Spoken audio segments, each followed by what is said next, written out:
शव यात्रा।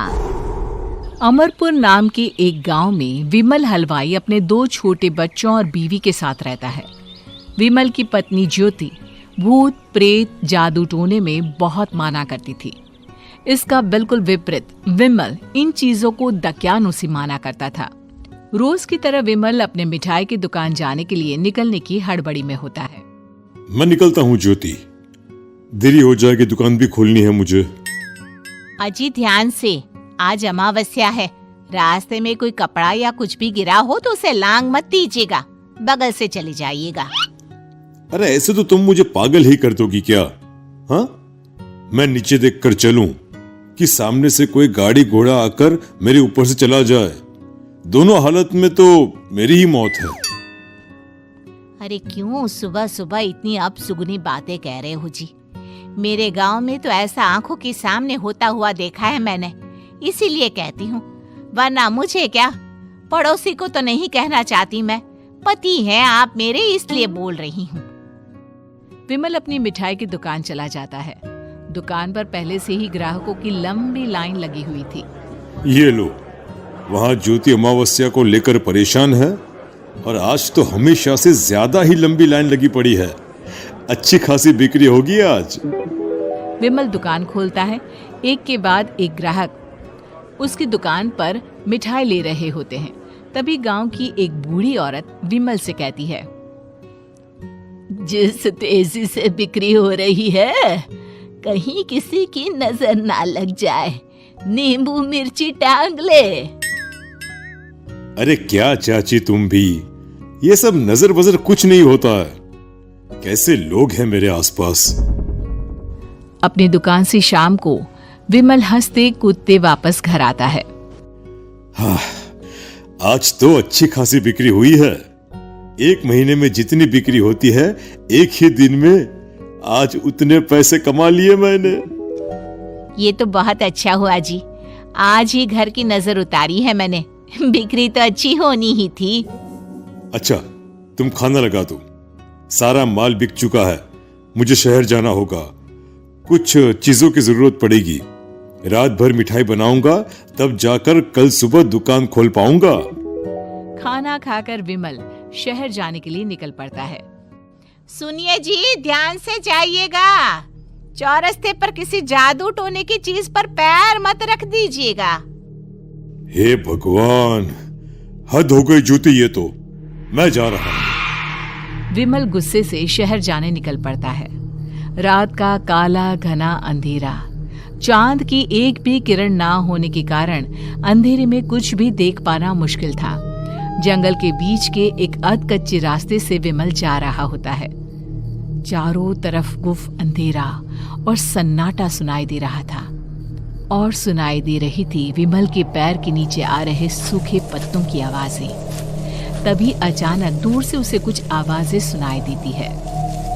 अरे, ये इतनी रात को जंगल के रास्ते कौन जा रहा है? शायद कोई टोली होगी। राम नाम सत्य है, राम नाम सत्य है, राम नाम सत्य है, राम नाम सत्य है। धीरे धीरे आवाज कुछ कुछ सुनाई पड़ती है। आवाज धीरे धीरे और नजदीक आती सी लगती है। विमल देखता है कि उसके सामने से सजी धजी सफेद कपड़े में लिपटी एक अर्थी निकल रही है, जिसके साथ 5 लोग ही थे। 4 आदमियों ने उसे कंधा दिया हुआ था। एक मटका लिए आगे आगे बढ़ रहा था। विमल के बिल्कुल सामने आकर अर्थी रुक जाती है।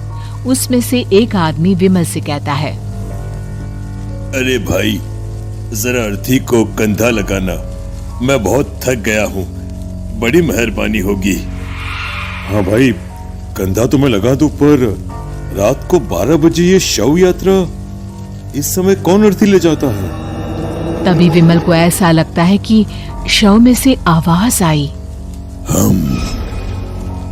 ये आवाज। मजबूरी है भाई, आप कंधा दीजिए, मैं रास्ते में सब बताता हूँ आपको।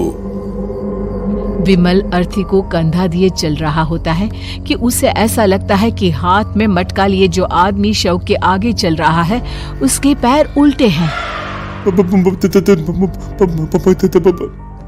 क्या हुआ भाई, हकला क्यों रहे हो? वो आपके साथी के पैर उल्टे। विमल अपनी बात पूरी भी नहीं कर पाता कि वो देखता है कि उस आदमी के पैर तो सीधे ही हैं। अरे नहीं, कुछ नहीं, मुझे शायद वहम हुआ होगा। धीरे धीरे सब आगे बढ़ रहे होते हैं। तब विमल को अचानक लगता है मटके में से एक हाथ बाहर आ रहा है। विमल घबरा जाता है। इसके पहले वो कुछ बोल पाता, कल्लू कहता है, मेरा नाम कल्लू है। हम 6 दोस्त थे, जिसमें से एक को तो तुम सोया हुआ देख रहे हो। इतनी पक्की दोस्ती थी कि जैसे हम सब सगे भाई हैं। पर किस्मत का कोई क्या कर सकता है। आज से 4 साल पहले एक नदी में हम सब नहाने गए थे, जिसमें डूबकर राजेश की मौत हो गई। किसी मजबूरी के कारण हमें उसकी अर्थी को रात को ही शमशान घाट ले जाना पड़ा। हम 5 उसे ले जा रहे थे। 4 साल पहले आप 5 में मैं कुछ समझा नहीं। मंकू अपनी गर्दन पीछे घुमाकर अपनी आंखें बड़ी बड़ी कर विमल से कहता है, अरे भाई, पूरी कहानी खत्म होने दो, फिर बीच में बोल लेना, ठीक है? तभी रास्ते में एक हादसे में अपने दोस्त के साथ हम सभी मर गए। वो सामने देखो, हमारा दोस्त। विमल सामने देखता है। उसे दिखता है कि एक ऐसा आदमी जिसका शरीर कई जन्मों से पानी के अंदर रहने के कारण सफेद पड़ गया है। उसकी आंखें बाहर की ओर निकली हुई थी। फिर ये अर्थी किसकी है? अर्थी के साथ के लोग अर्थी को नीचे रखते हुए एक साथ विमल की ओर देखते हुए कहते हैं, तुम खुद ही देख लो। विमल शव पर से सफेद कपड़ा हटाता है। शव की जगह खुद को ही देखकर विमल के होश उड़ जाते हैं। वो शव विमल की ही थी।